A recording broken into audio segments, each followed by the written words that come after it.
from RTV6, Indianapolis This Week. Welcome to Indianapolis This Week, and thank you for joining us. The first ad from a candidate in the U.S. Senate race, the Republican looking to gain momentum, plus what Joe Donnelly is focusing on 6 months ahead of the primary. And Vice President Mike Pence is in Indianapolis to tout the GOP's tax reform plan this past week, how that proposal could hold the key for the future of the Republican Party. But first, the head of Indiana's Family and Social Services Administration says the state needs to better utilize its space in drug treatment centers. Dr. Jennifer Walthall is explaining the effort outlined by the governor last week to expand a program called Open Beds statewide. The concept of being able to link people at their time in space to treatment providers needed a hub in the middle. And open beds, the original concept around open beds was really for disaster. So if a big disaster occurs, if you recall a few years ago when at the Indiana State Fair there was a stage collapse, how do you make sure that people get to emergency departments that have capacity in that moment in time? We thought we could do that with mental health as well. And so with some really extraordinary researchers who are funded through federal grants, a pilot process was started here in central Indiana to see if this software could serve as the hub that connected people to resources in real time and get them that full wraparound service that they needed. And it turns out the answer is it can.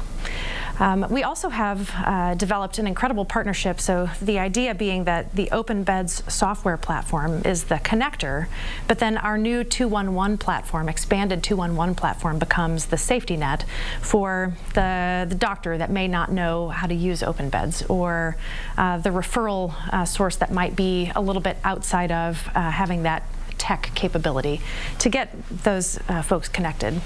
And we would be the first state to do this as a state. So taking the regional and geographic boundaries that we have out of the picture and saying, hey, if we have a person here who's ready, and they really are ready for inpatient or residential treatment, which is where we're going to start, and the bed that's open is here, we're going to make that connection. And obviously the person will choose if that's something that they want, but most of the time in my experience and in our experience with our pilot process, when people are ready, they're ready right now. And saying, hey, we'll have something for you in a couple days or a week or a month, that doesn't meet that teachable moment and that need of ready right now. Congressman Todd Rokita is making a plea to ramp up the effort to protect kids from the opioid epidemic during a joint subcommittee hearing. He shared some startling numbers on how opioids impact the youngest Hoosiers. In my home state of Indiana, a recent pilot program from the State Department of Health found that about 1 in 5 infants assessed at hospitals around the state tested positive for opioids. 20% of our babies in Indiana. The epidemic can no longer be ignored, and it is important that we hear from those who are on the ground and facing tragic truths of this opioid crisis every day. During that hearing, Rokita urged lawmakers to come together to figure out ways to combat one of America's most deadly problems. He says the opioid crisis is claiming an average of 175 lives per day in our country. Next year, one of the most pivotal and potentially most costly political races in the country will be right here in Indiana. Republican State Representative Mike Braun released the first ad for the U.S. Senate race. In it, he pledges to get Washington moving again. Braun labels himself as an outsider and says he's battling the money, quote, flowing from the D.C. swamp to his two main opponents, Congressman Luke Messer and Todd Rokita. Both the Republican and Democratic parties are preparing to pump millions of dollars into the Senate race. It promises to be one of the most heated in 2018. Incumbent Senator Joe Donnelly spoke to RTV6 about his goals. I've been fortunate to be a part of that as your senator for the last 5 years. I'm hoping to have a chance to do it again as we look forward. And I've worked really hard to try to create more jobs, more opportunity, to battle against the opioid scourge, to stand up for our veterans, and to stand up for our service members as well. And I'll stay focused on all of those things and keeping our nation safe. Donnelly now has two primary challengers, Martin Del Rio and Bill Bowser. In the wake of a week that saw Democrats win big elections in Virginia, New Jersey, and other states, the party is going to try to continue that momentum to take back the House next year. The Washington Post reports Democrats will specifically target Indiana's 9th district. Republican Trey Hollingsworth currently holds the seat. He beat Democrat Shelley Yoder last year. Republicans' effort to maintain control of the House could in part hinge on whether they can reform the nation's tax code. The proposed House bill on tax reform is performing poorly in public opinion polls. An AP NORC Center for Public Affairs research poll shows voters are generally unenthusiastic about tax cuts for corporations and for the wealthy, and they aren't confident they will see a benefit themselves. Underscoring Republican efforts to push that plan, Vice President Mike Pence returned to Indiana on Thursday to try to sell it. Secretary of Labor Alexander Acosta, Senator Todd Young, and Governor Eric Holcomb joined Pence at TKO Graphics in Plainfield for a roundtable discussion. Pence tried to clarify the Trump administration's plan and its impact. Our vision is very simple. We've been working very closely with members of the House and Senate to advance the vision. I'll give you an update before we leave. But Congress is making steady progress on what President Trump believes will be nothing short of a middle-class miracle. It's going to be tax cuts that's focused on working families, small businesses and family farms. It's going to be tax cuts that are focused on making American businesses more competitive by lowering the corporate tax rate in America so companies here in Indiana and around this country can compete with companies anywhere in the world. And President Trump believes the time has come to simplify our tax code so 9 out of 10 Americans can file their taxes on a single piece of paper. So it's simplification, it's lowering business taxes, and it's lowering taxes on working families. Reports indicate House Republicans will try to bring their tax plan to a vote later this week at the very earliest. President Trump's Voter Fraud Commission has been sued by one of its own members. Vice President Pence leads that panel, and Indiana Secretary of State Connie Lawson is one of the members. One of the Democrats on the bipartisan panel filed the federal suit. He claims Democratic members are being kept in the dark about the group's operations. Matthew Dunlap is the Secretary of State in Maine. He's accusing the voter fraud panel of violating a federal law that requires presidential advisory commissions to be balanced and transparent in their work. Next, we sit down with our insiders talking about Indiana's U.S. Senate race, who has the momentum, and what to expect. Plus, Democrats targeting Indiana's 9th congressional seat. Do they have a chance to try to knock out Trey Hollingsworth? That's up. Switch to MedWise. Welcome back. We are here with our insiders, conservative Abdul Hakim Shabazz, Democrat Adam Kirsch, and Eric Berman of WIBC. Thanks for being here. Let's talk about the Senate primary. First ad from Representative Mike Braun. What does this ad, what does his presence in the race and the money mean for that primary? It shows that it is real and it is on. I mean, the fact that he's spending $300,000 in the central Indiana area alone this early, because there's so many undecided Republican primary voters, and all the polling that I've seen, is get your name out there, get established. The question for Mike is going to be, do you have the ground game to sort of do the follow-up? But the fact that he's dropping nearly 300 grand shows that he came to play. Well, I think Abdul's right. I think this is becoming a three-person race in the Republican primary. You've got Luke Messer, who loses congressional primaries when he gets a chance. You've got Todd Rokita, who wins Republican primaries when you get a chance. And now you've got Representative Mike Braun, who looks like he's going to spend millions of dollars to try and buy the Republican seat. Yeah, but there's no question this is a three-way race, and Mike Braun's doing what he needs to do. There's polling that nobody knows who any of these people are, even though Todd Rokita has run statewide twice for Secretary of State. There's low name recognition for both him and Luke Messer, but even lower name recognition for Mike Braun. The first task for him is to get people to know that he's even in the race. Getting that early ad buy, getting out early, gets him a head start on that. No doubt, only the first of kind of the big money that we're going to see come into this race, probably a lot of ads on the airwaves. Do you think in the Republican primary, Abdul, does this come down to insiders versus outsiders? It comes down to insiders versus outsiders versus no-siders, because in all the polling data I've seen, the number of undecided Republican primary voters dwarfs the number of folks who are either for Messer or Rokita or for Mike Braun, for that matter. And so the fight is going to be, for those undecided voters who just either don't like some of the back and forth between Messer and Rokita, that has gone on so far. So I think that's where all the money is going to be spent, trying to get those folks on board.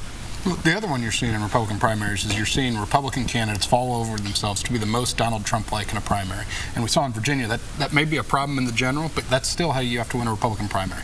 And everyone's sort of committed to that at this point, and so it would be tough for any of them to, at this point, to back off, and some of them have played that card more heavily than others.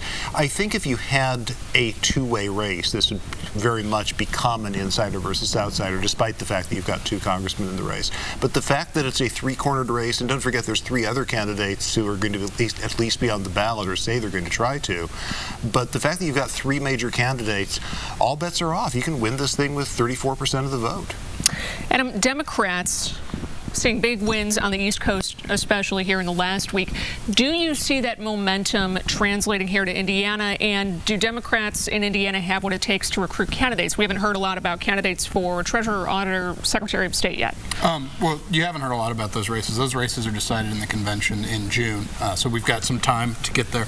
But I think, to your point, I think there is enthusiasm building on the Democratic side. I think 2016, after 8 years of Democratic control in the White House, I think Democrats sort of were quite frankly, were lazier than we should have been. And I think Virginia showed that we're going to see Democrats show up and vote all across the ballot, all across the country, and I think that'll carry forward to Indiana. I think it'll be, I don't necessarily know if that momentum will transfer over, because Virginia is a little bit of a different creature, and Democrats here in Indiana have actually had trouble recruiting candidates. They couldn't get a Secretary of State candidate. Someone just turned them down. They approached a couple people for like State Treasurer who both said, no, thank you, we're cool, we're good. Now, does what happened in Virginia change that? Maybe. I think what's crucial, though, about Virginia is the fact that so many bottom-of-the-ballot races, those state representatives, those guys lost. Republicans drew a super majority in their returns in Virginia, 63 seats. Last time I checked, they're down to 50, 51. And we see that kind of thing coming from the bottom. That's where Republicans should be worried. Yeah, seeing a 17-seat margin shrink to 1 or 0 in Virginia has to scare the Republicans in Indiana. But two things. Number one, as you said, it's all about candidate recruiting, who's actually going to be running these races. Number two, those races in Virginia, with one exception, those were Republican incumbents who had won in districts that Hillary Clinton won. And even the one exception, Donald Trump won by like half a percentage point. In Indiana, there aren't any of those. The last Republican in an Obama district lost last election. So the numbers line up in the districts, or the party alignments line up in the districts. You're going to have to, if you're a Democrat, you're going to have to take over Republican territory to gain seats. Politics of beer and liquor. We've seen some development, some movement. How do we see this play out next year? Who would have thought an armistice, as we mark the end of World War I, would have been signed in India as a long-time alcohol wars. That's right. The liquor store people, the grocery store people have reached sort of a tentative settlement. Yes, you can have retail alcohol on Sunday, but no cold beer, stay where it is. Tougher enforcement on minors and no new alcohol restrictions. I think the fact that because this week the Liquor Commission, the Liquor Study Committee is going to meet and start making recommendations, these guys wanted to get in front of the beer barrel before the beer barrels got in front of them. I needed some kind of analogy to use here. I couldn't use bus. I think it's realizing the power these industry lobby groups have in the State House. It's probably going to pass as they recommended. I still think you should probably be able to buy cold beer everywhere, but that's just me. You know, the old thing about the immovable object and the irresistible force, for years that's what you've had. You've had two very powerful lobbies going at each other and nothing has happened. The fact that they've been able to come to an agreement doesn't guarantee that the legislature passes something, but it certainly makes that many, many times more likely. Okay, we'll keep an eye on it. Thank you all for being here. We appreciate your time. Up next, an enhanced commitment to Muncie. The president of Ball State University explains why it must be part of the school's strategic plan moving forward. That conversation. Sunday, November 19th on ABC. A new direction for one of the state's largest universities. A bold plan to raise the visibility of Ball State with a new marketing tagline called We Fly. University President Jeffrey Mearns explains why it's tailored to reach more than just prospective students. I hope to convey that Ball State is much more than some people think about our university. For the past few years, we've probably been a little too quiet, a little too modest about the transformative experiences that are happening on our campus. So with this branding and marketing initiative, we want to raise the profile of the institution. We want to communicate not just to our current students and not just to our alums, but we want to communicate all across the state and really all across the country that something special is happening on our campus. You held a number of community forums recently. What have you heard? What have you learned from alumni, students, faculty? Yeah, so I've had events on campus where I've been speaking to faculty and staff and students about their aspirations for the university, and some of that work has led to this campaign. It's also will inform our strategic plan. Next year we're going to begin to celebrate our centennial, the 100 years since our founding as a teachers college, but we'll be developing a strategic plan for the future of the university. But I've also been out in the community. One of the things that I learned is that to some extent the current conditions in Muncie is a bit of a headwind that's preventing us or impeding us from attracting the best students, the best faculty and staff. And so we have an institutional interest to support our friends and neighbors in Muncie because our futures are intertwined. And I also believe, I've shared this out in the community and on campus, our university was founded and supported for nearly 100 years by generous people all across Muncie and Delaware County. And I believe that given the strength of our university, we now have also a moral obligation to support Muncie and Delaware County and East Central Indiana. And so as we contemplate our future, as we articulate and develop a bold vision for our future, part of that vision will be an enhanced commitment to Muncie and Delaware County. What do you think that will look like? It will include immersive learning projects, getting our students and faculty off campus to apply what they're learning in the classroom or in laboratories to real-world settings. So they'll be out in the schools and out in community civic organizations and businesses engaging in those immersive learning projects. Those are very beneficial to the students, but they also produce great benefit for the community as well. We'll also be looking to see how we can partner even better with the Muncie schools. Our faculty and staff are in the schools, in our classrooms, out in the community every day. And perhaps we can do even more to support our partners and friends there. It also will entail engaging more fully with the business community.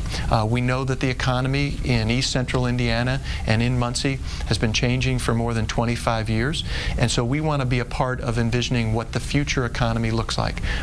I strongly believe that we can help restore and rejuvenate Muncie, but that economy in the future, in the next 25 years, won't look like the economy looked like 50 years ago.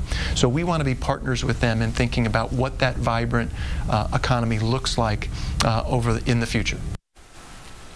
A 29-year tradition in Fishers is no more. The popular Fishers Freedom Festival has ended its run. A city panel voting to pull funding for the event. The festival started in 1989 and grew from a picnic to a parade and weekend event. In 1998, the festival became a nonprofit, meaning it could accept tax-deductible donations. In a statement, a city spokeswoman says the Freedom Festival was unable to demonstrate fiscal independence. Initially, there was some anger, but then that kind of melted into disappointment. We had over $934,000 requests for grants this year. We gave out $331,000, so we're helping all of Fishers, from kids to adults to domestic abuse, et cetera, and I'm very, very proud of that. A few more numbers. From 2008 to 2016, the city allocated $85,000 annually to the festival. The amount was decreased to $45,000 for 2017. All funding and services were discontinued in August. As a result, 13 other nonprofit organizations will split $331,000. The groups include Conner Prairie Museum, Geist Half Marathon, and the Hamilton Southeastern School Foundation. The tiny house project for the homeless in Muncie seems to be working. 6 tiny houses were built for $3,000 each last year. 59-year-old Mark Stewart cherishes the roof over his head. He showed RTV6 his home during a tour. In addition to his house, there's a separate building with a kitchen for the residents of the tiny houses to cook and a place to shower. They don't know. They saved my life. How so? Well, they give me a place to live. Now the cold, How important is that? Well, I don't know. I've never been homeless before. Like I said, I lived in my house for 30 years. So, I took care of myself, but I just never imagined I'd be out on the street like that. Stewart has a number of illnesses that prevent him from working. He's in the process of getting disability payments. He's also trying to get a permanent apartment so he can move out of the tiny houses. Join the conversation. Check out Indy This Week on Twitter and be sure to like the RTV6 Facebook page. Up ahead, we're looking at the 6 things you need to know for this week. Lauren Casey is in with the 6 next. 3716. a few light showers expected through the course of the day today. We already saw some of that rolling this morning. Took a while for the atmosphere to get enough moisture to see a lot of this make it to the surface, and wouldn't be surprising if we had a little bit of wintry precipitation mixed in. But the temperatures are going to be warming up as the system moves on by. That's why most of this will fall as rain. Maybe a good shield of rain by the late afternoon. By the evening, though, we move this out. We could see a few clouds linger overnight, although I think by midday and into the afternoon on Monday, we're definitely seeing this system move on by. And that's good news as we head into the early part of the week. The forecast definitely improving. We'll go with 43 for our daytime high by the afternoon. Overnight lows right around freezing. Thankfully, most of that moisture will have moved out and we will dry things out. We go with 45 for our daytime high once we get into your Monday. The rest of the forecast not looking so bad. We do have temperatures kind of bouncing back and forth between the 40s and 50s. We'll go to 56 by Friday with rain likely to end the week. Welcome back to Indianapolis This Week. I'm Lauren Casey. It's time for the 6, so let's take a look at 6 things coming up this week in Indy.